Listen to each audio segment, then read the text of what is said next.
This video is brought to you by Mubi. Get a whole month free at mubi.com/docinema. Maybe we're born too late to explore Earth, born too early to explore space, but born just in time to see the Barbie movie. Ladies and gentlemen, our time has come. 2 days ago, I attended the Barbie premiere where I got myself this goodie bag, and I gotta admit, the movie is pretty wild. Barbie and Oppenheimer are by far the most hyped movies of the year, and the last time there was such a spectacle was probably for the Minions or the Batman. And seeing as we prepared ourselves by watching every Ryan Gosling movie, it's finally time to talk about Barbie and Ken. So without spoiling it, let's discuss why Barbie deserves all the hype. So cool. Let's start with the cast. One of the reasons it became such a hype in the first place, and probably the only reason I wanted to watch it. Seeing as I'm a 22-year-old man who never played with Barbies but still wanted to see this movie, they must have done something right. Girls? I want to see men! This movie manages to capture so many different audiences. You got your average Barbie enjoyers, the LGBTQ community, and then you have the literally me drive enthusiasts who came here for Ryan Gosling. A drive? All watching this movie together in the cinema.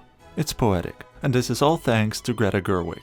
This is only her third time directing a movie solo by herself after making Lady Bird and Little Women, which were both nominated for an Oscar. However, she has acted in many movies, wrote scripts, and worked with her husband Noah Baumbach to realize many films. She is of course a real film buff, and therefore drew a lot of inspiration from a variety of movies in order to create Barbie, mixing elements from musicals like Grease to comedies like Playtime and psychological dramas such as The Truman Show.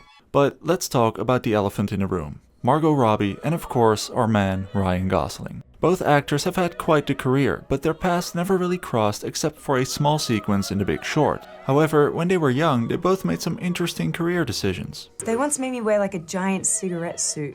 I'll make you sick, and I'll make you stink, and I'll guarantee that no one ever wants to kiss you. Yeah, wanna be my It friend? was the most embarrassing thing. Anyways, yeah. And Ryan joining the Mickey Mouse Club. You gotta give me that pie!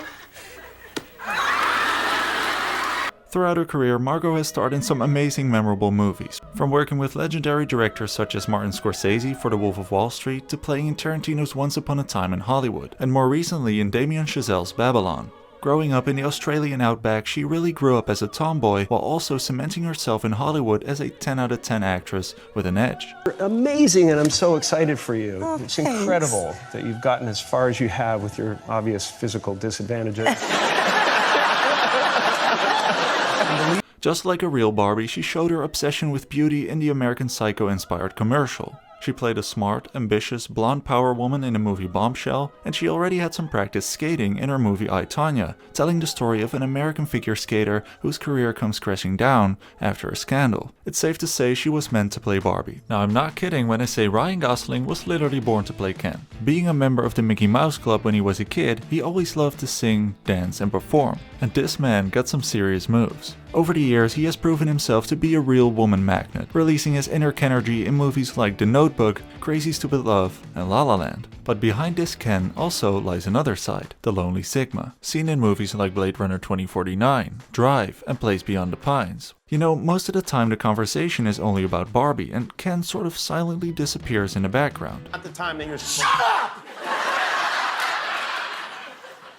But boy, is that gonna change. Now, when we think of Barbie and Ken, we think of these two people, but there are actually many other Barbies and Kens. There are currently 175 different Barbie dolls with different skin tones, body shapes, and hair types, and Greta Gerwig wanted all of it. In Barbieland, women have all the power. They are presidents, Nobel Prize winners, road workers, and men are literally just chilling on the beach. I know what you're thinking. Another feminist propaganda movie. Yes, but not entirely. Even though the Kens are basically like fashion accessories, constantly fighting over who gets the women and beaching each other off, our man Ryan Gosling is gonna go on a quest to change that power dynamic and become a real man. Some other cast members include Will Ferrell, who is also generally a goofy guy in all of his movies, this time playing the CEO of Mattel, who created all the Barbie toys. Let's bring out my guest who has some more stuff to slice. Ryan? Then we have Emma Mackey, who is often confused with being Margot Robbie. Sort of like a running joke now that, you know, have Margot Robbie and Emma Mackey been seen in the same room? Not sure. Not to forget Simu Liu from The Legend of Shang-Chi playing another Ken rivaling against Ryan Gosling. Michael Cera from Scott Pilgrim in the World playing the femboy of Ken, and last but not least we also got 2 cameos of Dua Lipa and John Cena as mermaids. Are you sure about that? Let's talk a bit about the Barbie world itself, because the set design, marketing and music all work in perfect harmony with each other. It always amazes me how these set designers work their magic. To quote Greta Gerwig, everything needed to be tactile, because toys are, above all, things you touch. You know, miniatures and compositing it so it doesn't feel synthetic. It feels like it's real, it's there. There's an interesting paradox in that, striving for realism by making things unreal. Instead of using a green screen with a CGI sky, they used hand-painted backdrops with mountains that could switch between day and night. The scale of the set pieces are not entirely lifelike either. The car is just a little too small for Barbie, the windshield comes up to her chest, the fridge is partially in 2D, there's no water nor fire, and it's all just a bit quirky. Same goes for their acting style, because Ken has this artificial ha ha ha laugh, and people can split their legs like dolls, and Barbie doesn't really have any second thoughts or hesitation whatsoever when she speaks, just like a real doll. However, when they later enter the real world, things are starting to change. Me being Ken, I also was kind enough to give them the keys to my newly built dream house in Malibu so that people can have a look and book a stay. The marketing even extended to the Primark, which was filled with Barbie merch, and even went as far as people stealing billboards with Ryan Gosling on it. Someone DM'd me the other day saying that they stole one. I have plans that I cannot share with you right now because the haters will sabotage me. I have plans. When it comes to the soundtrack and aesthetic, the movie creates an interesting pastiche between the old and the new. On the one hand, it feels very retro, with the disco vibe and costumes of the 80s and the bright neon colors and rollerblades of the 90s. But it also has many modern elements of the 2000s, like mobile phones, modern artists, and memes, targeting a wide audience that grew up in these times. By getting all these big names on the soundtrack like Dua Lipa, Tame Impala, Billie Eilish, Nicki Minaj, and Ice Spice, Gerwig creates a pop cultural hit in order to attract a larger audience. To be like a movie with just an amazing soundtrack. And I thought Saturday Night Fever obviously has this incredible soundtrack by the Bee Gees, and I will say this about disco as a lover of disco. Barbie and disco, little bit dorky in the best way. It had that quality, and so Saturday Night Fever was like a kind of a movie that was driven by music but not a musical. But Ryan Gosling singing his heart out about how he's just Ken is just me. I get it. The most important question to ask is, what's it like in terms of story? In case you didn't know, there are a measly 42 animated Barbie movies in existence today, and this guy decided to watch them all. Maybe somebody should check up on him. Unlike all the other Barbie movies, this one actually adds substance and layers to the narrative. So without spoiling it, let me sketch the situation for you. It's kinda like The Matrix and The Truman Show meets Legally Blonde.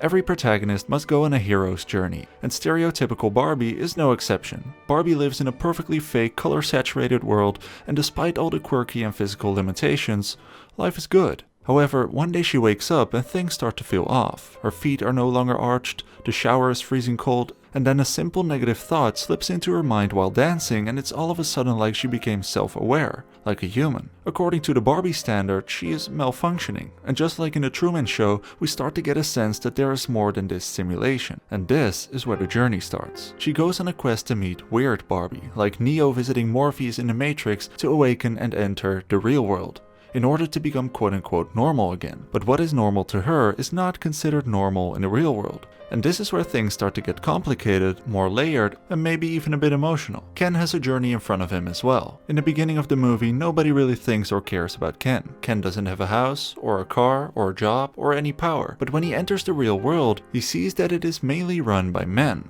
While Barbie is like a fish out of water in the real world, Ken starts to gain more power and wants to bring this hierarchy back to the female-run Barbie land. Ken vaguely reminds me of this midnight cowboy type character, about a man from Texas convinced of his irresistible appeal to women, who heads to New York City where he thinks he'll just hang around rich women but then needs to hustle and find his true self. Instead, Ken starts taking on traits of misogyny and brings hypermasculinity back to Barbie land and actually becomes somewhat of a G, teaching his newfound ideology to the other Kens. We see Ken wearing the same clothes one would expect a bad guy in a campy kids film would wear, and one could argue he becomes somewhat of a villain. Barbie and Ken suddenly become this analogy of us humans. Characters start off as a somewhat blank and harmless canvas, but as soon as we get older and venture into the real world, we start transitioning from our innocent childlike Barbie land to the more realistic gender roles in the real world. We all know Barbie became a household brand of hyper-femininity and unrealistic beauty standards, and Barbie in this movie is an analogy or caricature of what women might actually face these days.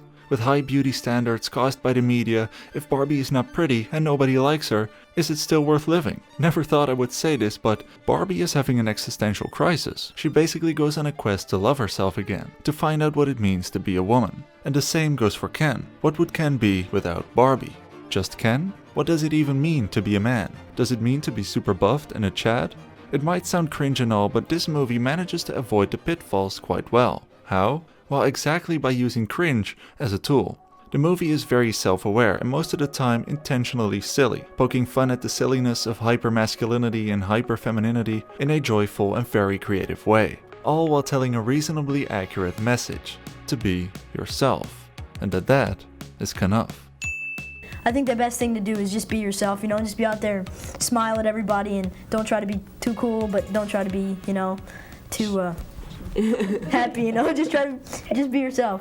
Once in a while the stars align, and a movie comes out that perfectly describes its day and age and becomes part of popular culture. Barbie is one of those movies. The majority will see the movie as one big meme. And even though I agree, you know what they say. There's a grain of truth behind every joke. And the fact that it officially came out on the same day as Oppenheimer, a story about the creator of the atomic bomb and destroyer of worlds, just perfectly shows the duality of man. And that is why I think Barbie deserves the hype. Now, if you want to prepare yourself for the Barbie movie or just can't get enough of Ryan Gosling and Margot Robbie, I got you. Because Only God Forgives, I, Tonya, Drive, Half Nelson, and Blue Valentine are currently streaming on Mubi. Not only in my country, the Netherlands, but in many other countries. Mubi is a curated streaming service dedicated to elevating great cinema, a place to discover ambitious new films and singular voices, from iconic directors to emerging auteurs. And the best thing is that they are all carefully handpicked by Mubi curators, streaming anytime, anywhere. I work anytime, anywhere. Will you work Jewish holidays? Anytime, anywhere. You can try Mubi free for 30 days at mubi.com/docinema. That's mubi.com/docinema for an entire month of great cinema for free.